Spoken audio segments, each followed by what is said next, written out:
Yan guys, meron tayong gagawin na LG ngayon. CH67 to. Ang naging findings natin dito is open na yung winding ng lumang motor. Bali ito na yung bago. Ikakabit na lang natin to. Pero bago natin ikabit, lilinisin natin yung unit.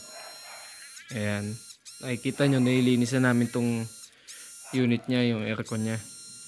Para bago natin ikabit, malinis na siya.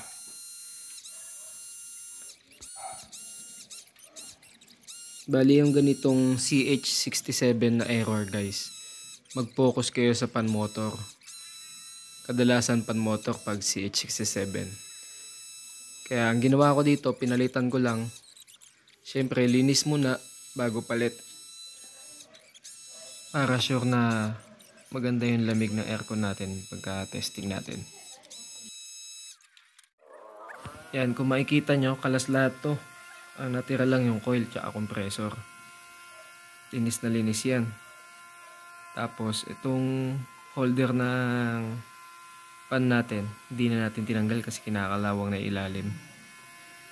Pero okay yan guys, malinis na malinis yan after natin matapos. Yan, kitang-kita nyo, sinasabon natin. Ang mahalaga lang naman dyan guys, pag nagsabon kayo, is tumatagos yung bula. Ibig sabihin nun, yung hangin tatagos din.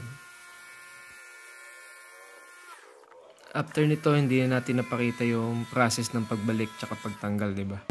Kaya ngayon, testing na tayo guys. Actual test tayo. 16, no? Ang temperature na nakukuha natin, 16 degrees Celsius.